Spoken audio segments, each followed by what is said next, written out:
இந்த கூட்டத்தை நான் பெருக பண்ண போகிறேன். அதாவது அற்பமா எண்ணப்பட்ட ஒரு கூட்டத்தை, அற்பமா எண்ணப்பட்ட வாழ்க்கைய, அற்பமா எண்ணப்பட்ட குடும்பத்த, அற்பமா எண்ணப்பட்ட வேலைய அவர் பெருக பண்ணுவார். இந்த காலை வேளையில தேவஜனங்களே, ஒருவேளை உங்க வாழ்க்கையில நீங்க சில அற்பமான சூழ்நிலைகளை பார்த்து கொண்டிருக்கலாம், சில வெறுமையான காரியங்களை பார்த்து கொண்டிருக்கலாம். ஆனால் இந்த காலையில் ஆண்டவர் சொல்லுகிறார், இந்த சாதியை பெருக பண்ணுவேன், நான் இந்த சாதியை பெருக பண்ணுவேன். ஆண்டவர் உங்களை பார்த்து தான் சொல்றார், இந்த மாசம் நான் உன்னை பெருக பண்ண போகிறேன். இந்த மாசம் உங்க வாழ்க்கையில தேவனுடைய ஒரு பெருக்கத்தின் மகிமை அது செயல்பட போகிறது. இந்த மாதம் உங்க வாழ்க்கையில தெய்வீக பெருக்கத்தின் அபிஷேகம் கடந்து வரப்போகிறது. இந்த மாதம் நீங்க நினைக்காத சில பெருக்கத்தை பார்க்க போறீங்க. நீங்க நம்ப முடியாத சில பெருக்கத்தை உங்க வாழ்க்கையில தேவன் கட்டளையிட போகிறார். இஸ்ரவேல் ஜனங்க எகிப்து தேசத்துக்கு போகும்போது நம்ம எல்லாருக்கும் அந்த சம்பவம் தெரியும். வெறும் 70 பேர் தான் போறாங்க. எகிப்து தேசத்துக்கு அதிகமா போல 70 பேர் தான் போறாங்க. ஆனா அந்த 430 வருஷம் முடிவுல அவங்க திரும்ப வரும்போது வசனம் சொல்லுது 6 லட்சம் புருஷர்கள், அதாவது ஆண்கள் மட்டும் 6 லட்சம் பேர். அப்போ ஏறத்தாழ ஒரு 20 லட்சம் பேர் 430 வருஷத்துல அந்த இடத்துல இருந்து வெளியே வராங்க. அப்போ கவனிச்சீங்கன்னா வெறும் 70 பேரு 400 வருஷத்துல இத்தனை லட்சங்களா மாற முடியுமான்னு கேட்டா இயற்கையா இதுக்கு சாத்தியம் இல்ல. ஆனா ஆண்டவருடைய பெருக்கத்தின் அபிஷேகம் வரும்போது, கர்த்தருடைய ஒரு பெருக்கத்தின் வல்லமை சந்திக்கும் போது கண்டிப்பா நான் சொல்றேன், நம்முடைய நம்பிக்கைக்கு அப்பாற்பட்ட ஒரு பெருக்கமாய் அது மாறும். நம்முடைய விசுவாசங்களுக்கு அப்பாற்பட்ட ஒரு பெருக்கமாய் அது நம்முடைய வாழ்க்கையில மாறும். இந்த காலை வேளையில தேவஜனங்களே, நீங்கள் பல பிரயாசப்பட்டிருக்கலாம், நீங்க பல முயற்சி எடுத்திருக்கலாம். ஆனா உங்க முயற்சியுடைய அளவு இவ்வளவுதான் உங்களுக்கு தெரியும். நான் எவ்வளவு வேலை செஞ்சாலும் என் சம்பளம் இவ்வளவுதான், நான் எவ்வளவு முயற்சி பண்ணாலும் என்னுடைய ஆசீர்வாதம் இவ்வளவுதான் அப்படிங்கிறது நம்ம எல்லாருக்கும் நல்லாவே தெரியும். எனக்கு இவ்வளவுதான் வரும் பிரதர், இதுக்கு மேல வராது, என்னுடைய ஆசீர்வாதத்தின் அளவு இவ்வளவுதான், இது நமக்கு நல்லாவே தெரியும்.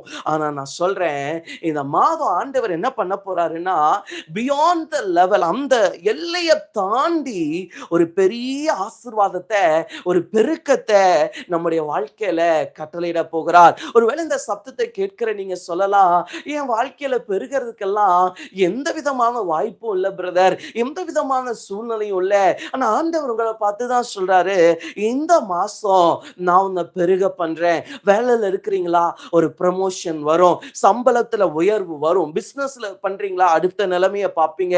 வீடு கட்டுறீங்களா, தேவை சந்திக்கப்படும். குடும்பத்துல பிள்ளைகள் இல்லையா, பெருக்கத்தை காண்பீங்க. எது வேணா உங்களுக்கு இன்னைக்கு இல்லாம இருக்கலாம், அதையெல்லாம் தூக்கி இதுல போட்டுக்கோங்க. ஆண்டவரே, இந்த சாதியை பெருக பண்ணினீர், கர்த்தாவே இந்த சாதியை பெருக பண்ணினீர். கர்த்தர் கண்டிப்பா சொல்றேன், இந்த மாதம் நம்மை பெருக பண்ண போகிறார். ஏன் பெருக பண்ணுவார் தெரியுமா? நம்மேல் வைத்திருக்கிற அன்பு, தேவன் நம்மேல் வைத்திருக்கிற அன்பு நிமித்தம் நம்மை கண்டிப்பா பெருக பண்ணுவார். நம்மளே யாரை நேசிக்கிறோமோ அவங்க ரொம்ப நல்லா இருக்கணும்னு நினைப்போம்ல, நம்ம நிறைய பேரை நேசிப்போம். அப்ப நம்ம நேசிக்கிறவங்க ரொம்ப நல்லா இருக்கணும், நம்ம நேசிக்கிறவங்க ரொம்ப ஆசீர்வாதமா இருக்கணும் நம்ம நிறைய நினைப்போம். அப்போ ஒரு உலக மனுஷனுடைய நேசம், உலக மனுஷன் வைக்கிற ஒரு அன்பே ஒருத்தங்க நல்லா இருக்கணும், அவங்க வாழணும், அவங்க உயரணும், அவங்க பெருகணும்னு நினைக்க வைக்கும்னா, அப்ப நான் சொல்றேன், நம்முடைய பரம தகப்பனுடைய நேசம் நம்மளை எவ்வளவாய் பெருக பண்ணும். நம்முடைய பரம தகப்பனுடைய, நம்முடைய தேவாதி தேவனுடைய அன்பு நம்ம எவ்வளவாய் பெருக பண்ணும். இந்த மாசம் நான் சொல்றேங்க, தெய்வீக அன்பினால ஒரு பெருக்கம் வரும். அவர் உங்க மேல பாராட்டின அன்பு, அவர் உங்க மேல வச்ச அன்பு, அந்த அன்பினால கண்டிப்பா ஒரு பெருக்கம் வரும். ஒருவேளை சில பெருக்கத்திற்கு நம்ம தகுதி இல்லாம இருக்கலாம். ஆனா நான் சொல்றேன், ஆண்டவருடைய கிருபையினால் ஒரு பெருக்கம் வரும். இந்த மாசம் தகுதி இல்லையா, சில வேளையில பிரதர் இவ்வளோ பெரிய உயர்வை அனுபவிக்கிறதுக்கோ இல்ல இவ்வளோ பெரிய இடத்துக்கு போறதுக்கு எனக்கு சுத்தமா தகுதியே இல்லை பிரதர், நான் சாதாரணமான ஆளு பிரதர், என்னை எப்படி கர்த்தர் கொண்டு போய் இவ்வளோ பெரிய இடத்துல வைக்க முடியும், என்னை எப்படி ஆண்டவர் கொண்டு போய் இவ்வளோ பெரிய உயரத்துல வைக்க முடியும். ஆனா நான் சொல்றேன், தேவனுடைய கிருபை இந்த கால வேளையில உங்களை தேடி வருகிறது. கிருபை கட்டாயம் உங்களை என்ன பண்ணும்னா பெருக வைக்கும். ராஜாக்களை தேடி போகாத கிருபை மீன் பிடிக்கிற பேதுருவை தேடி போச்சு. சில வேளையில தேவன் யாருக்கு தான் கிருபை அளிக்கிறவர்னா, அற்பமா எண்ணப்பட்டவர்களுக்கு தான் கிருபை அளிக்கிறவர். பேதுருடைய லைஃப் ஸ்டைலே பாருங்க, ஆண்டவருடைய கிருபை வந்த உடனே அவன் லைஃப் அப்படியே மாறிடுச்சு. நீங்க நினைச்சுக்காதீங்க, எனக்கு இவ்வளவுதான் நிலைமை, என் ஆசீர்வாதம் இவ்வளவுதான், என் நிலைமை இவ்வளவுதான். கண்டிப்பா இல்ல தேவ ஜனங்களே. தேவனுடைய ஒரு கிருபை வரும்னா இந்த மாசம் நான் சொல்றேன், நீங்க நினைச்சு பார்க்க முடியாத, நீங்க நம்பி கூட பார்க்க முடியாத சில பெருக்கத்தை நீங்க பார்ப்பீங்க. நீங்க யோசிச்சு கூட பார்த்திருக்க மாட்டீங்க. இவ்வளவு பெரிய உயர்வை பார்க்க முடியுமா? இவ்வளவு பெரிய பெருக்கத்தை பார்க்க முடியுமா? பிரதர், இதுக்கெல்லாம் சான்ஸே இல்லை நீங்க சிலதை சொல்லலாம். ஆனா இந்த மாதம் கர்த்தர் சில வாய்ப்புகளை ஏற்படுத்துவார், சில வாசல்களை ஏற்படுத்துவார், சில வழிகளை திறப்பார். உங்களுக்கான சில பெருக்கங்களை கர்த்தர் கொண்டு வந்து சேர்த்துவார். அன்பினால் பெருகச் செய்கிறவர், இரண்டாவது கிருபையினால் பெருகச் செய்கிறவர், மூன்றாவது இந்த வசனம் சொல்லுது, நீர் மகிமைப்பட்டீர். ஏன் கர்த்தர் உங்களை பெருக பண்றார் தெரியுமா? அவர் மகிமைப்பட. சோ உங்க வாழ்க்கையில ஆண்டவர் உங்களை பெருக பண்றதுக்கு அவர் தம்முடைய மகிமையை விளங்கச் செய்யறது தான் மூன்றாவது காரணங்க. நிறைய டைம் ஏன் அற்பமான என்ன கர்த்தர் தேடி வராரு? ஏதோ பெரிய ஆட்களை தேடி இருக்கலாமே, திறமை உள்ளவர்களை தேடி இருக்கலாமே. ஏன் திறமை இல்லாத நம்மோடு கூட, பாவிகளாகிய நம்மோடு கூட இன்னும் கர்த்தர் போராடி கொண்டிருக்கிறாருன்னா, மூன்றாவது அவர் நம்மேல் வைக்கிற அந்த மகிமை, அவர் மகிமைப்படும்படி நம்மை உயர்த்த விரும்புகிறார். நான் திரும்பியும் சொல்றேன், ஏன் நிறைய பெரிய ஆட்களை கர்த்தர் உயர்த்தல, திறமை உள்ளவர்களை கர்த்தர் தேடி போகல, பாவிகளாகிய நம்மை தேடி வருகிறாருன்னா, நம்மேல் அவர் வைத்த அன்பு, நம்மேல் அவர் வைத்த கிருபை. மூன்றாவது நம்முடைய வாழ்க்கையில அவர் மகிமைப்பட அவர் வைத்த ஒரு திட்டம். இந்த மூன்று காரியங்களும் நம்முடைய வாழ்க்கையில ஒரு மிகப்பெரிய பெருக்கத்தை கட்டாயம் கொண்டு வரும். ஒருவேளை இந்த காலை வேளையில நீங்க சோர்ந்து போயிருக்கலாம், பிரதர் மாதங்கள் தாண்டியாச்சு, வருஷங்கள் தாண்டியாச்சு, ஆனா இத்தனை வருஷத்திலும் என்னால எதை பார்க்க முடியலன்னா ஒரு பெருக்கத்தை பார்க்க முடியல பிரதர். வருஷங்கள் போய்கிட்டே இருக்குது, மாதங்கள் போய்கிட்டே இருக்குது. நான் இதை ரீச் பண்ணிட்டேன்னா பரவாயில்லன்னு நினைக்கிறேன், நான் இதை அடைஞ்சிட்டேன்னா பரவாயில்லன்னு நினைக்கிறேன், ஆனா என்னால எதையுமே அடைய முடியல, என்னால எதையுமே ரீச் பண்ண முடியலன்னு ஒருவேளை இந்த சப்தத்தை கேட்கிற நீங்க சொல்லலாம். ஆண்டவர் உங்களை பார்த்து சொல்றாரு, நான் உன்னை இந்த மாசம் பெருக பண்ணுவேன். இந்த வசனம் பாருங்களேன், இந்த ஜாதியை பெருக பண்ணினீர், கர்த்தாவே இந்த ஜாதியை பெருக பண்ணிவிட்டீர். சோ இந்த வசனம் தெளிவா சொல்லுது, யார் பண்றாங்களாம் பெருக்கத்தை? கர்த்தர் பண்ணுகிறார். சில வேளையில நம்ம முயற்சி நமக்கு பெருக்கத்தை கொடுத்துற முடியாது, ஆனா கர்த்தர் கொடுத்துற முடியும். நம்ம நிறைய டைம் நம்ம முயற்சியில தோற்று போனதுனால கர்த்தர் நம்மை பெருக பண்ண முடியாதுங்கிறது அர்த்தம் கிடையாது. நம்ம எடுத்த 1000 முயற்சி தோத்ததுனால தேவன் நம்மை பெருக வைக்கிற காலத்துல இது முடியாதுன்னு நம்ம சொன்னோம்னா அது அபத்தமான ஒரு விஷயம். நம்ம முயற்சிகள் தோற்று போனாலும் அவருடைய செயல் திட்டங்கள் ஒருபோதும் தோற்று போகாது. இந்த காலையில கர்த்தர் சொல்றாரு, உன்னை நான் பெருக பண்ணுவேன், உன் வாழ்க்கையை நான் பெருக பண்ணுவேன், உன் குடும்பத்தை நான் பெருக பண்ணுவேன், உன் சமாதானத்தை நான் பெருக பண்ணுவேன், உன் சந்தோஷத்தை நான் பெருக பண்ணுவேன். இந்த மாதம் நான் ஒரு பெருக்கத்தை வைக்கிறேன். சரி, ஒரு 3 விதமான ஒரு தெய்வீக பெருக்கத்தை நாம் பார்க்க போகிறோம். யோவான் 2வது அதிகாரம் 6வது வசனம், யூதர்கள் தங்களை சுத்திகரிக்கும் முறைமையின்படியே ஒவ்வொன்றுக்கும் 2-3 குடம் தண்ணீர் கொள்ளத்தக்க 6 கற்சாடிகள் அங்கே வைத்திருந்தது. இயேசு வேலைக்காரரை நோக்கி, ஜாடிகளிலே தண்ணீரை நிரப்புங்கள் என்றார். அவர்கள் அவைகளை நிரப்பினார்கள். அவர் அவர்களை நோக்கி, நீங்கள் இப்பொழுது மொண்டு பந்தி விசாரிப்புக்காரனிடத்தில் கொண்டு போங்கள் என்றார். அவர்கள் கொண்டு போனார்கள். இங்க ஒரு கல்யாணம், நம்ம எல்லாருக்கும் தெரிஞ்ச விஷயம், கானா ஒரு கல்யாணம். அப்ப இந்த கல்யாணத்துக்கு இயேசு வந்திருக்கிறார். ஒரு சமயம் என்ன ஆயிருது, இந்த கல்யாணத்துல எல்லாருக்கும் திராட்சை ரசம் முடிஞ்சிட்டு திராட்சை ரசம் வறுமையாகுது. யூதருடைய முறைமையின்படி நல்ல ஒரு ஸ்பெஷலான திராட்சை ரசத்தை கல்யாணத்துக்கு வர்ற எல்லாத்துக்கும் திருப்தியா கொடுத்து அனுப்பணும். எப்படி நம்முடைய வீடுகள்ல திருமணங்கள் நடக்கும்போது திருப்தியான ஆகாரத்தை அவங்களுக்கு கொடுத்து அனுப்புவோமோ, அதே போல இந்த இடத்துல வருகிற ஒவ்வொருவருக்கும் திருப்தியான ஒரு திராட்சை ரசத்தை குடிக்க கொடுத்தாகணும். ஒருவேளை அந்த திராட்சை ரசம் திருப்தியா இல்லைன்னா அந்த கல்யாணத்துடைய முழுமை அதுல இருக்காது. சோ அந்த ஒரு சூழ்நிலையில ஒரு வெறுமையில் அங்க நிக்கிறாங்க. இருந்த திராட்சை ரசம் எல்லாம் காலி. அப்போ காலியான உடனே என்னடா செய்யறது? இப்ப சூழ்நிலை இப்படி இருக்குதே, எல்லாமே காலி ஆயிருச்சே, நம்ம என்ன பண்ண போறோம் அப்படிங்கிற ஒரு பெரிய கலக்கத்துக்குள்ள, ஒரு பயத்துக்குள்ள திருமண வீட்டார் கடந்து போறாங்க. அப்ப அந்த சூழ்நிலையில இயேசு அங்க இருக்கிறார். தேவ பிள்ளைகளே, உங்க வாழ்க்கையில சில வறுமையான சூழ்நிலைகளை பார்த்து நீங்கள் பயப்படாதீங்க. சில வேளையில சில வறுமை வரும், சில வறட்சி வரும். பிரதர் சுத்தமா வலிச்சாச்சு பிரதர், ஒண்ணுமே இல்ல பிரதர், ₹1 இல்ல பிரதர், எல்லாம் வட்டிக்கு போயிடுச்சு, ஹாஸ்பிட்டலுக்கு போயிடுச்சு, என் கையில ஒண்ணுமே இல்ல.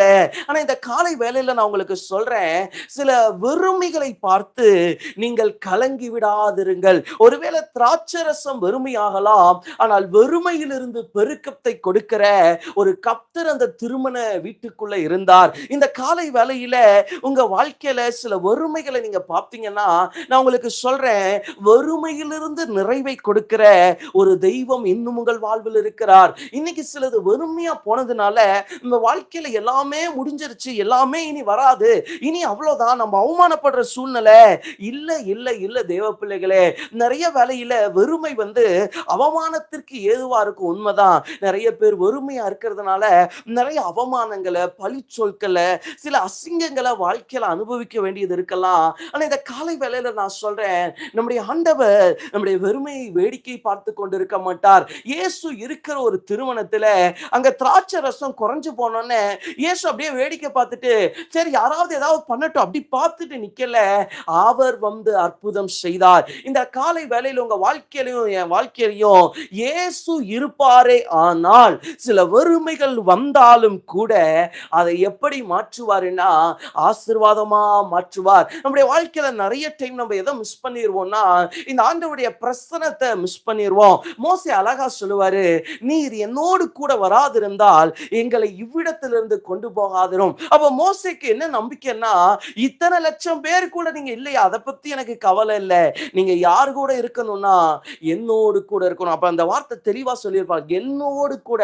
அப்ப மோசே எதை விரும்புறாருன்னா, இத்தனை லட்சம் பேர் கூட நீங்க வரீங்களா இல்லையா ஆண்டவரே, அது கூட எனக்கு தெரியாது ஆண்டவரே, ஆனா எனக்கு என்ன தேவைன்னா நீங்க தேவை ஆண்டவரே. சோ நம்முடைய வாழ்க்கையில இயேசு மாத்திரம் இருப்பார் என்று சொன்னால், இயேசு மாத்திரம் நம்முடைய வாழ்க்கையிலயோ நம்முடைய வீட்டுக்குள்ளும் இருப்பார்னு சொன்னா, நான் கண்டிப்பா சொல்றேன், சில வறுமைகளை பார்த்து அவர் வேடிக்கை பார்க்கிறவர் அல்ல. சில வெறுமையான சூழ்நிலைகளை பார்த்து அவர் வேடிக்கை பார்த்து கொண்டிருக்க மாட்டார். இன்னைக்கு ஒருவேளை இந்த சப்தத்தை கேட்கிற நீங்க சில வெறுமைக்குள்ள போய் கொண்டிருக்கலாம். இந்த வெறுமை உங்க வாழ்க்கையில அவமானத்தை கொண்டு வர முடியாது. இதை பார்த்து கொண்டிருக்கிற தேவன் ஒரு பெருக்கத்தை கொண்டு வருவார். அவமானம் வருவதற்கு முன்பாக தேவனுடைய ஒரு பெருக்கம் உங்க வாழ்க்கையில வந்துரும். நீங்க நினைக்கிறீங்களா, கர்த்தர் ஒப்பு கொடுத்துட்டாரா பிரதர், இதுக்கு மேல முடியுமா, இதுக்கு மேல என்னால என்ன செய்ய முடியும் பிரதர்? கண்டிப்பாய் நான் உங்களுக்கு சொல்லுகிறேன், இயேசு பெருக்கத்தை தர வல்லமை உள்ளவருங்க. இந்த காலை வேளையில நீங்க ஒருவேளை பயந்து கொண்டிருக்கலாம், எப்படி நடக்கும், எப்ப நடக்கும்? கண்டிப்பா சொல்றேன், அவமானத்துக்கு முன்னாடி ஒரு பெருக்கத்தை கர்த்தர் தருவார். இந்த இடத்துல வேதத்துல சொல்லும், அந்த திராட்சை ரசத்தை கொண்டு போய் கொடுப்பாங்க, கொடுத்தா இது அவ்வளோ ருசியா இருக்குமா. எப்பவுமே கல்யாண வீட்டுல ஃபர்ஸ்ட் திராட்சை ரசம் ரொம்ப நல்லா இருக்கும், நான் பிந்தி வருகிற திராட்சை ரசம் டேஸ்ட் கம்மியாயிரும். ஆனா இவங்க பின்னாடி கொண்டு போய் கொடுக்கிறது அவ்வளோ டேஸ்டியா இருக்கும். அப்ப இந்த டேஸ்ட்டை பார்த்தோன்னே எல்லாருக்கும் எங்க இருந்து இது வந்துச்சு தெரியவே இல்லை. அப்போ சில வேளையில நான் சொல்றேன், புரியாத சில பெருக்கம் எப்படி பெருகணும் சிலருக்கு தெரியாது. சிலர்லாம் நல்லா பெருகி இருப்பாங்க, எப்படி நடந்துச்சு தெரியல பிரதர், எப்படி இதாச்சு எங்களுக்கு புரியவே மாட்டேங்குது. நான் சொல்றேன், சிலதெல்லாம் கர்த்தர் விளங்காம அற்புதம் செய்வார், சிலதெல்லாம் கர்த்தர் புரியாம அற்புதம் செய்வார். நமக்கு சில காரியம் புரியணும்னு அவசியம் இல்ல, கர்த்தர் சிலதை ஆச்சரியமா செய்வார். இந்த வருஷம், இந்த மாசம் நான் சொல்றேன், ஒரு பெரிய பெருக்கு உங்களை சந்திக்க போகுது.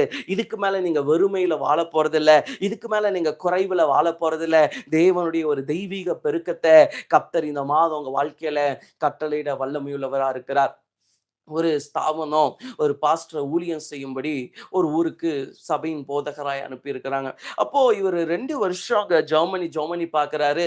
2 வருஷம் முடிவுல அவருக்கு ஆத்துமாவே இல்லை. சபையில போராடி போராடி பார்க்கிறாரு, அவரும் எத்தனையோ முயற்சி எடுத்துட்டாரு. ஆனா 2 வருஷம் முடிவுல பார்த்தீங்கன்னா ஆத்துமாவே சர்ச்சில் இல்லை. அப்போ ஆத்துமாவே இல்லைன்னு இப்போ இவர் ஒரு முடிவு எடுக்கிறாரு, ஐயோ நம்ம ரொம்ப வெறுமையா இருக்கிறோம், நம்ம ஊழியத்துக்கு லாக்கி இல்லை போல, நம்ம என்ன பண்ணிடலாம் பண்ணிரலாம்னா, இந்த ஊர விட்டு நம்ம ஸ்தாபனத்துக்கிட்ட கேட்டு நம்ம திரும்பி போயிரலான்னு ஸ்தாபனத்துக்கு ஒரு லெட்டர் எழுதுறாரு. இந்த மாரி நான் இந்த சபைய விட்டு நான் ரிலீவ் ஆகுறேன். என்ன ரிலீவ் பண்ணிருங்க. நான் ரிசைன் பண்றேன். வேற ஏதாவது பாஸ்டர நீங்க இங்க போட்டுருங்க. என்னால இந்த ஊழியத்த வளர்த்த முடியல. இந்த ஊழியம் வளரலன்னு சொல்லி லெட்டர ஸ்தாபனத்துக்கு அனுப்புறார். அப்போ ஸ்தாபனத்தினர் அந்த லெட்டர பார்த்துட்டு ஒரு பதில் கடிதம் அனுப்புறாங்க. சரி பாஸ்டர், நீங்க இவ்ளோ முயற்சி எடுத்துட்டீங்க. இப்ப நீங்க கடைசியா ஒரு முயற்சி எடுங்க. கண்ணீரின் ஜெபத்த ஏறெடுங்க. நீங்க கண்ணீர் ஜெபத்த பண்ணுங்க. இன்னொரு 1 வருஷம் கூட நீங்க அங்க இருங்கன்னு சொல்லி திரும்ப ஒரு லெட்டர் அனுப்புறாங்க. அப்ப அந்த லெட்டர வாங்குன உடனே இவருக்கு இருக்க விருப்பம் இல்ல. ஏன்னா எல்லாமே வெறுமை. பார்க்கிறது எல்லாமே வெறுமை. ஸோ இதுக்கு மேல இந்த வெறுமையில டிராவல் பண்றதுக்கு அவருக்கு சுத்தமா இஷ்டம் இல்ல.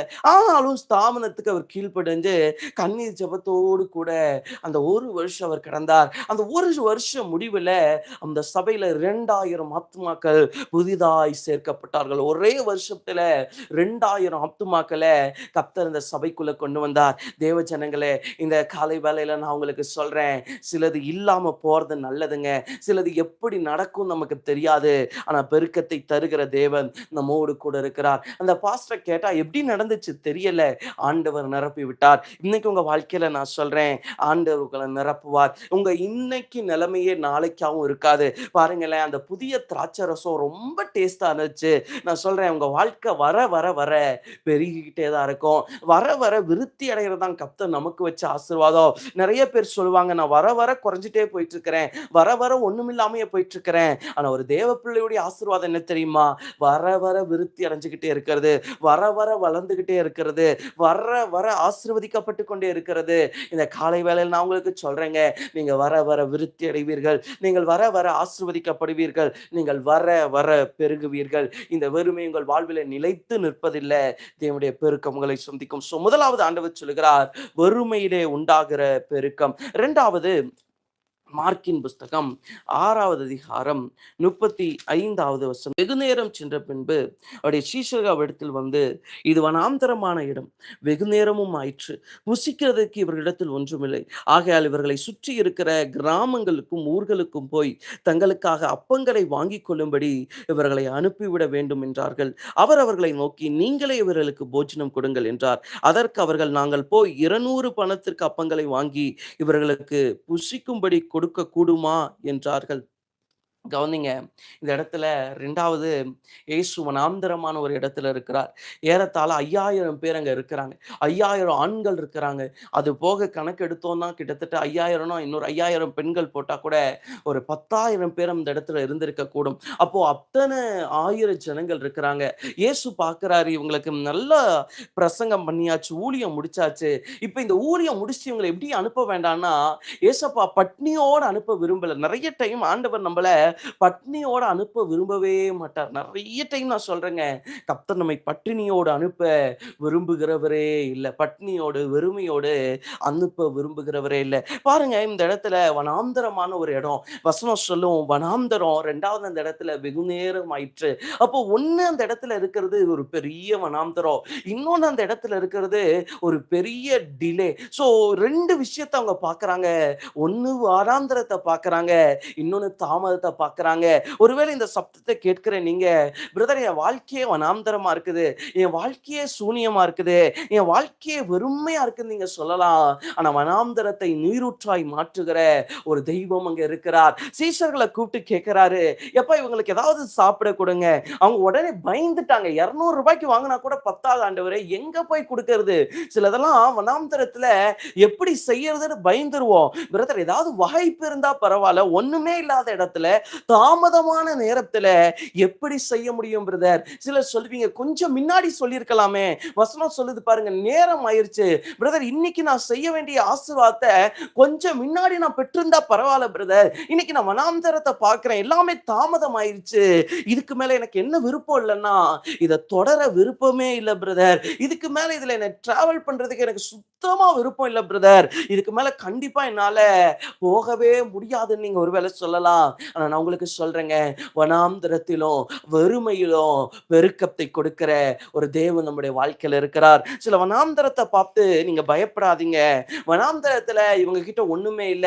அப்போ நான் சொல்றேன், சில இல்லாமையில கூட நம்மை பெருக பண்ண தேவன் வல்லமை உள்ளவரா இருக்கிறார். அந்த இடத்துல என்ன இருந்துச்சுன்னா, ஒரு 5 அப்பம் 2 மீன் இருந்துச்சு. அப்ப அந்த 5 அப்பம் 2 மீன யாருடைய கைக்கு கொண்டு போய் கொடுக்கறாங்கன்னா, இயேசு கையில கொடுக்கிறார். இன்னைக்கு ஒருவேளை தேவ பிள்ளைகளே, சில வனாந்தரத்தை நீங்க பார்க்கும்போது ஏதோ கொஞ்சம் உங்க கையில இருக்கும். பிரதர், இந்த வனாந்தரத்துல எனக்கு இருக்கிறது இவ்வளவுதான் பிரதர்.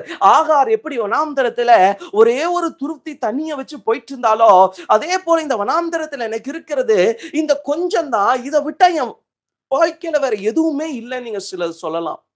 நான் உங்களுக்கு சொல்றேன், வனாந்தரத்துல உங்ககிட்ட என்ன இருக்குதோ அதை இயேசு கையில விதைச்சிருங்க. அதை இயேசு கையில போட்டுருங்க. அதை இயேசு கையில விட்டுருங்க. கண்டிப்பா நான் சொல்றேன், 5 அப்பத்தை நம்ப வச்சா ஒருத்தர் சாப்பிட முடியும். 5 அப்பத்தை அவர் வச்சா அவர் எத்தனை லட்சங்களையும் போஷிக்க வல்லமையுள்ளவர், எத்தனை கோடிகளையும் போஷிக்க வல்லமையுள்ளவர், அவர் பெருகச் செய்ய வல்லமையுள்ளவர். பாருங்க, அந்த இடத்துல ஆண்டவர் எதை ஆக்டிவேட் பண்றாருன்னா, ஒரு பெருக்கத்தின் அபிஷேகத்தை, ஒரு பெருக்கத்தின் வல்லமையை அந்த இடத்துல தேவன் ஆக்டிவேட் பண்ணி விடுறார். இந்த காலை வேளை நான் சொல்றேன், சிலது குறைவா இருக்குதா, சிலது வறுமையா இருக்குதா, தேவ பிள்ளைகளே, bring it to the Lord. ஆண்டவருடைய கைக்கு அதை கொண்டு வாங்க. கண்டிப்பா நான் சொல்றேன், ஆண்டவர் கையில போனா அது வனாந்தரமா இருந்தாலும் சரி, அது காத்திருப்பா இருந்தாலும் சரி, அதுல பெருக்கம் வராம போகவே முடியாது. தேவன் கையில போன ஒரு விஷயம் பெருகாம இருக்க முடியாது. நிறைய டைம் நம்ம சிலதை நம்ம கையில வைக்கிறதுனாலதான் பெருக்கத்தை பார்க்க முடியல. நம்மளே சிலதை டீல் பண்றோம், நம்மளே சிலதை கையில வச்சுக்கிறோம். அதனாலதான் சிலதை நம்மளால அடுத்த நிலைமைக்கு கொண்டு போகவே முடியல. ஆனா இந்த காலை வேளையில கர்த்தர் உங்களை பார்த்து சொல்றாரு, என் கையில கொண்டு வா. நீ அதை கையில வச்சு போராடினது போதும், என்கிட்ட கொண்டு வா, நான் அதை பெருக பண்ணுவேன். என்ன தைரியம் பாருங்களேன் இந்த சீஷர்களுக்கு. 5000 பேர் இருக்கிறாங்க. ஆனா 5 அப்பத்தையும் 2 மீனையும் கொண்டு போய் இயேசுநாதர் கையில கொடுக்கறாங்க. என்ன பெரிய விசுவாசம் பாருங்களேன். இது என்ன பெரிய நம்பிக்கை பாருங்களேன். நான் சொல்லுவேன், நானா இருந்தா, ஐயோ என்னையா பண்றீங்க, இத்தனாயிரம் பேர் இருக்கிறாங்க, இத்தனூண்ட கொண்டு வந்து கொடுக்கறே, இது நியாயமா, இது நியாயமா? ஆனா இயேசு கையில அந்த கொஞ்சம் போனா கூட அவர் அதை பெருக்கமாய் மாற்ற வல்லமையுள்ளவர். சிலது வனாந்தரம் தான், சிலது வறுமைதா, சிலது நடக்க முடியலதா. நான் சொல்றேன், சில வனாந்தரம் உங்களை பயப்படுத்திட்டு இருக்குது, சில வனாந்தரம் உங்களை கலங்க பண்ணிட்டு இருக்கு. ஆனா மறந்துடாதீங்க, இதே வனாந்தரத்துல உங்க கையில இருக்கிற சில விஷயத்தை வச்சு உங்களை ஆசீர்வதிக்க கர்த்தர் போதுமானவர். இது ஏப்ரல் மாசங்கிறதுனால நிறைய பேர் சொல்லுவாங்க, ஏப்ரல் மந்த் வந்து முட்டாள்களின் நாள், முட்டாள்களின் தினம்னு சிலர் சொல்லுவாங்க. ஆனா தேவ பிள்ளைகளே, நான் உங்களுக்கு சொல்றேங்க, ஆண்டவர் உங்களை ஏமாத்த மாட்டார். உலகம் உங்களை ஃபுல் பண்ணலாம், உலகம் உங்களை ஏமாத்தி விளையாடலாம், ஆனா கர்த்தர் உங்களை ஏமாத்த மாட்டார். சில வேளையில சில கர்த்தர் கையில கொடுங்க, அவர் கண்டிப்பா நான் சொல்றேன், அது வனாந்தரமா இருந்தாலும் சரி, அது வெறுமையான இடமா இருந்தாலும் சரி, கர்த்தர் உங்களை ஆசீர்வதிக்க போதுமானவராக இருக்கிறார். என்னுடைய வாழ்க்கையில ஊழிய பாதையில கிட்டத்தட்ட ஒரு 6 வருஷத்துக்கு முன்னாடி, அப்போ ஆரம்ப கால ஊழியத்துல நான் ஒரு இடத்துக்கு ஊழியத்துக்கு போயிருக்கிறேன். வண்டி இல்ல, வண்டி வந்து ரிப்பேர் ஆயிட்டு ஊழியத்துக்கு போயிருக்கிற ஒரு கிராமம். ஊழியத்துக்கு போகும்போது என் கையில ஒண்ணும் இல்ல, காலையில இருந்து சாப்பிடல. அப்போ அது பார்த்தீங்கன்னா பஸ் இல்லாத ஒரு ரோடு. அப்போ அதுல கிட்டத்தட்ட நான் ஊழியத்துக்கு போகணும்னா ஒரு 3, 4 கிலோமீட்டர் நடந்தா தான் நான் உள்ள போக முடியும். எகைன் நான் பஸ்ஸுக்கு வரணும்னா இன்னொரு 4 கிலோமீட்டர் நான் நடந்தா தான் போக முடியும், வந்து சேர்ந்து பஸ் ஏற முடியும். அப்போ ஒரு 4 கிலோமீட்டர் நான் வந்து நடந்து போய் ஊழியங்களை நிறைவேற்றுகிறேன். அப்போ அது வனாந்தரமான இடம், வண்டியும் ரிப்பேரு, என் கையில ₹1 இல்ல. அப்போ திரும்ப வர்றதுக்கு பஸ் ஃபேர் இருக்கு, அதை தாண்டி ₹1 இல்ல. அப்போ ஆண்டவரே, இது வனாந்தரமான இடம், அடுத்து சாப்பிட்றதுக்கும் காசு இல்ல, காலையில இருந்து சாப்பிடல, இப்ப என்ன ஆண்டவரே இத செய்ய முடியும்னு சொல்லிட்டு நான் ஜெபம் பண்ணிட்டு, சரி அதெல்லாம் ஆரம்ப காலம், ரொம்ப இன்னுமே ரொம்ப தீவிரமா இருந்த ஊழிய நாட்கள். அப்போ போய் எல்லா ஊழியங்களை எல்லாம் முடிச்சுட்டு வரும்போது ஒரு அம்மா ஓடி வந்து அவங்க கையில இருந்து ஒரு ₹1000 எடுத்து என் கையில கொடுத்தாங்க. இன்னைக்கு அது ஒருவேளை ஊழியத்துல சாதாரணமா இருக்கலாம். ஆனா அன்னைக்கெல்லாம் பார்த்தீங்கன்னா, அந்த 6 வருஷத்துக்கு முன்னாடி எல்லாம் ஊழியத்துடைய ஆரம்ப காலத்துல ₹1000ங்கிறது ஒரு பெரிய விஷயம். அந்த டைம்ல எல்லாம் ஊழியத்துக்கு அவ்வளோ பெருசா யாரும் விதைச்சதெல்லாம் கொஞ்சம் கம்மி தான். ஸோ அப்போ பார்த்தா ₹1000 கொண்டு வந்து அப்படியே என் கையில கொடுக்குறாங்க. அப்போ நான் யோசிக்கிறேன், ஆண்டவரே இது ஒரு வனாந்தரமான இடம். இந்த இடத்துல இருந்து நான் திரும்பி எப்படி போறேன்னு தெரியல. அன்டைம் வேற ஆகுது. பஸ் கிடைக்குமான்னு தெரியல. வீட்டுக்கு முடியுமான்னு தெரியல. ஆனா கர்த்தர் கிருபை உள்ளவரா இருந்தார். நான் அந்த வனாந்தரத்த விட்டு வெளிய வரும்போது பொறுமையா வரல. ஒரு அம்மாவ ஆயத்தம் பண்ணி வச்சேன். அந்த அம்மா நான் வேண்டாம் வேண்டான்னு சொன்னேன். அவங்களே கஷ்டப்படுறவங்க. அவங்க கொண்டு வந்து என் கையில அப்படியே திணிச்சாங்க அந்த பணத்த. நான் இன்னைக்கு சொல்றேன் தேவ பிள்ளைகளே, சில வனாந்தரத்த விட்டு வெளிய வரும்போது கர்த்தர் வெறுமையா வர பண்ண மாட்டார். கர்த்தருக்காக சில வனாந்தரத்துல நம்ம நடக்கும்போது, நான் தான் யோசிச்சேன், ஆண்டவரே நான் உலகத்துக்காக 1 கிலோமீட்டர் நடந்தாவே உலகம் என்ன ஆசீர்வதிக்கும் ஆண்டவரே. நான் இன்னைக்கு உங்களுக்காக 4 கிலோமீட்டர், ரிட்டர்ன் 4 கிலோமீட்டர், 8 கிலோமீட்டர் நான் நடக்கிறேன். ஆனா அத பத்தி எனக்கு கவல இல்ல. நீங்க என்ன ஆசீர்வதிக்க போதுமானவர்ன்னு நான் அன்னைக்கு திரும்ப வந்தேன். இன்னைக்கு நான் உண்மையா சொல்லுவேன், கர்த்தர் ஊழியத்த ஆசீர்வாதமாய் வைத்திருக்கிறார். என்னை கர்த்தர் அநேகருக்கு ஆசீர்வாதமா வைத்திருக்கிறார். நான் உங்களுக்கு தேவ பிள்ளைகளே திட்டமாய் சொல்லுகிறேன், வனாந்தரம் வெறுமையாவே முடியாது. வனாந்தரத்துல ஒரு பெருக்கம் உண்டு. வனாந்தரத்துல ஒரு ஆசீர்வாதம் உண்டு. வனாந்தரத்துல ஒரு மகிமை உண்டு. இன்னைக்கு நான் உங்களுக்கு திட்டமா சொல்றேன். வனாந்தரமா இருக்கிறதுனால கவலைப்படாதீங்க. தாமதமானதுனால கவலைப்படாதீங்க. உங்களை ஆசீர்வதிக்க ஒரு தேவன் இருக்கிறார். 3வது ஒரு காரியத்தை நம்ம தியானிச்சு முடிக்க போகிறோம். ஆதியாகமம் 26வது அதிகாரம் 21, 22வது வசனம். வேறொரு துறவை வெட்டினார்கள். அதை குறித்தும் வாக்குவாதம் பண்ணினார்கள். ஆகையால் அதற்கு சித்தினா என்று பெயரிட்டார்கள். பின்பு அவ்விடம் விட்டு பெயர்ந்து போய் வேறொரு துறவை வெட்டினார்கள். அதை குறித்து அவர்கள் வாக்குவாதம் பண்ணவில்லை. அப்பொழுது அவன் நாம் தேசத்திலே பலுகும்படிக்கு இப்பொழுது கர்த்தர் நமக்கு இடமுண்டாக்கினார் என்று சொல்லி அதற்கு ரெகபோத் என்று பெயரிட்டான். 3வது பாருங்க, இந்த ஈசாக்கு யாருன்னா துரத்தப்பட்டவன். அப்பாவுடைய துறவு, அப்பா ஒரு கிணறு வெட்டி வச்சிருந்தார். அந்த கிணற போய் தோண்டலான்னு போறான். அங்கிருந்து துரத்தி விட்டுட்டாங்க. நிறைய டைம் துரத்தப்பட்டவர்களை தேடி இயேசு வருவார். நம்ம சில வேளையில துரத்தப்பட்டதை பார்த்து ஐயோ துரத்திட்டாங்க இதுக்கு மேல முடியாது அப்படின்னு நம்ம நினைப்போம். பாருங்க ஈசாக்கு 2 இடத்துல துரத்துறாங்க. ஒன்னு ஏசேக்கு, 2வது சித்தனா. அப்போ 2 இடம், ஒன்னு பாத்தீங்கன்னா அவங்க அப்பாவுடைய ஆசீர்வாதம், 2வது இவனுடைய முயற்சி. அப்ப இத 2ல இருந்துமே என்ன பண்ணிட்டாங்கன்னா மனுஷங்க அவனை துரத்தி விட்டுட்டாங்க. சில வேளையில சில ஆசீர்வாதங்களை நம்ம பிடிச்சு தொங்கிட்டு இருப்போம். நம்முடைய தலைமுறையின் ஆசீர்வாதம், பிரதர் இந்த ஆசீர்வாதம் இங்க வந்துட்டா போதும், இந்த ஆசீர்வாதம் என் வாழ்க்கையில கிடைச்சிட்டா போதும். ஆனா சில வேளையில நிர்பந்தமா சிலதை விட்டு நீங்க வெளியே வர்றதுக்கு சில சூழ்நிலை இருக்கும். நீங்க விரும்பி வரமாட்டீங்க. ஆனா கட்டாயப்படுத்தி உங்களை சில இடத்தை விட்டு வெளியே அமைச்சிருக்கலாங்க. கட்டாயப்படுத்தி உங்களை சில வேலைகளை விட்டு கூட அமைச்சிருக்கலாம். ஆனா ஆண்டவர் உங்களை ஆசீர்வதிக்க போதுமானவர். பாருங்க ஈசாக்க ஏசேக்கு அவங்க அப்பாவுடைய இடம், அதுல இருந்து கட்டாயப்பட்டு படுத்தி நிர்பந்தமா துரத்திட்டாங்க. நீங்க இருக்கக்கூடாது, நீ இந்த இடத்துல கண்டிப்பா நீ இதுக்கு மேல என்ன பண்ணக்கூடாதுன்னா இருக்கக்கூடாது, நிர்பந்தமா துரத்திட்டாங்க. ஈசாக்கு திருப்பி கேட்டிருக்கலாம், இது என்னுடைய அப்பாவுடைய இடம் யா, நீ யாரையா கேட்கறதுக்கு, இது என் அப்பா வெட்டின துறவு. ஈசாக்கு ஒண்ணுமே பண்ணல, அப்படியே வெளியே வந்தார். இன்னைக்கு நான் சில வேலையில சொல்றேன், உங்களை சில துரத்துற சூழ்நிலையில் உங்களை வெளியே அனுப்பலாம் தேவ பிள்ளைகளே. உங்களுக்கு நான் திட்டமா சொல்றேன், துரத்ததை பார்த்து பயப்படாதீங்க. சிலர் வெளியே அனுப்புறதை பார்த்து பயப்படாதீங்க. நீங்க அதை ஆசீர்வாதமா எடுத்துட்டு வெளியே வாங்க. கர்த்தர் உங்களை ஆசீர்வதிக்க போதுமானவர். நிர்பந்தமா உன்னை துரத்துறாங்களா, நீ இதுல வாழக்கூடாது, நீ இதுல இருக்கக்கூடாது நீ நினைக்கிறியா, இன்னைக்கு கர்த்தர் சொல்றாரு, நான் உன்னை ஆசீர்வதிக்க போதுமானவர். நிறைய வேலையில கட்டாயப்படுத்தி சிலதை விட்டு துரத்தி இருப்பாங்க. நீ இதுல வாழவே கூடாது, நீ இதுல இருக்கவே கூடாது அப்படி சிலர் உங்களை வெறுமையாக்கி அப்படியே வரட்டி இருக்கலாம். ஆனா கர்த்தர் சொல்றாரு, சில துரத்தப்பட்ட அனுபவத்தில நான் பெருக்கத்தை கொடுக்க வல்லமை உள்ளவர். நிறைய டைம் நம்ம லைஃப்ல இதை பார்ப்போம். நிறைய இடத்துல நமக்கான ஸ்தானத்தை விட்டு துரத்தி இருப்பாங்க மனுஷங்க. ஆனா பயப்படாதீங்க தேவ பிள்ளைகளே. சில துரத்தப்படுகிற சூழ்நிலை கூட நமக்கு என்னதான்னா ஆசீர்வாதம் தான். நமக்கு என்னன்னா அது நன்மை தான். சிலதை விட்டு கர்த்தர் நம்மளை வெளியே எடுக்கிறாருன்னா கண்டிப்பா நான் சொல்றேன், அது பெரிய ஆசீர்வாதம். ஒண்ணு துரத்தப்படுகிற சூழ்நிலை. இன்னொன்னு அடுத்து பாருங்க, இவனுடைய முயற்சி. இவன் போய் சொந்தமா ஒரு துறவ வெட்டுறான். சொந்தமா ஒரு கிணற வெட்டுறான். அதை விட்டும் துரத்திட்டாங்க. டேய் அப்பாவோடத புடுங்குனீங்க, இப்ப என்னோடதையும் புடுங்கிட்டீங்களேடா, இப்ப என்னுடைய ஆசீர்வாதத்தையும் புடுங்கிட்டீங்களேடா. இன்னைக்கு நிறைய பேருக்கு பிரதர் எல்லாத்தையும் புடுங்கிட்டாங்க, இப்ப நான் சேர்த்தி வச்சதையும் புடுங்கிட்டாங்க பிரதர், என்ன செய்யறதுன்னு தெரியல பிரதர், துரத்தி விட்டுட்டாங்களா? கவலைப்படாதீங்க. உங்களை ஆசீர்வதிக்க கர்த்தர் உண்மை உள்ளவரா இருக்கிறார். நான் சொல்றேன், சிலத வச்சு நீ கர்த்தர் உங்கள ஆசீர்வதிக்கணும்னு அவசியம் இல்ல. கர்த்தர் எதுல வேணாலும் உங்கள ஆசீர்வதிப்பார். கர்த்தர் எதுல வேணாலும் உங்கள பெருக பண்ணுவார். நான் சொல்றேன், ஈசாக்குக்கு ஆண்டவர் அவங்க அப்பா ஆசீர்வாதத்தையும் கொடுக்க விரும்பல.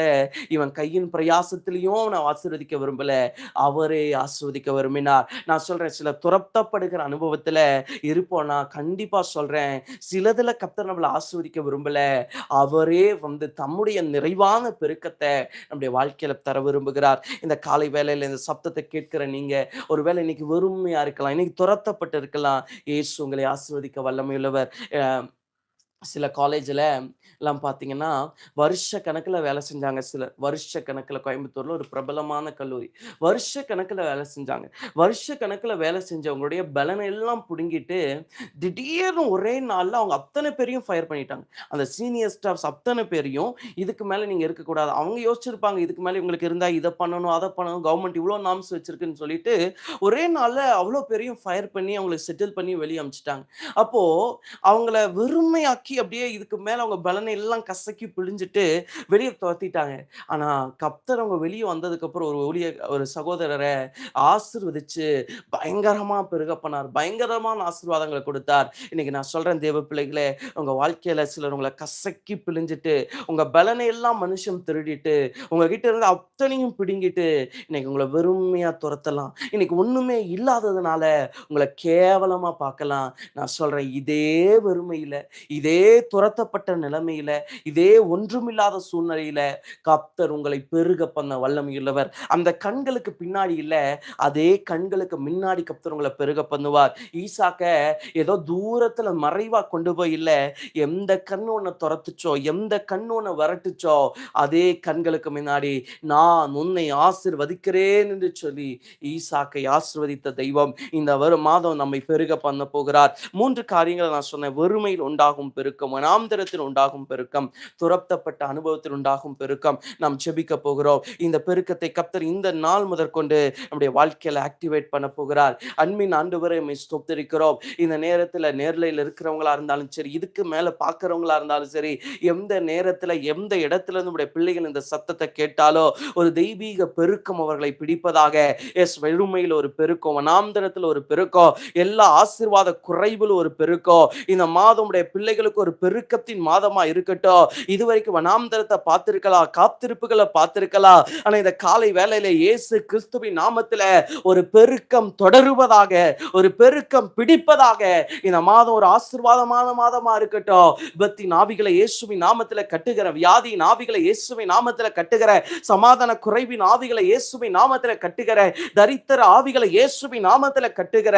இந்த மாசம் ஆவிக்குரிய வாழ்க்கையில பெருக்க வரட்டும், பூமிக்குரிய வாழ்க்கையில பெருக்க வரட்டும், பினான்ஸ்ல பெருக்க வரட்டும், சகல நன்மையில ஒரு பெருக்கம் வரட்டும். ஆண்டவரே, நீங்க பெருக பண்ணி இந்த மாசத்தை ஆசீர்வதித்து உடைய பிள்ளைகளை மகிழ பண்ணுங்க.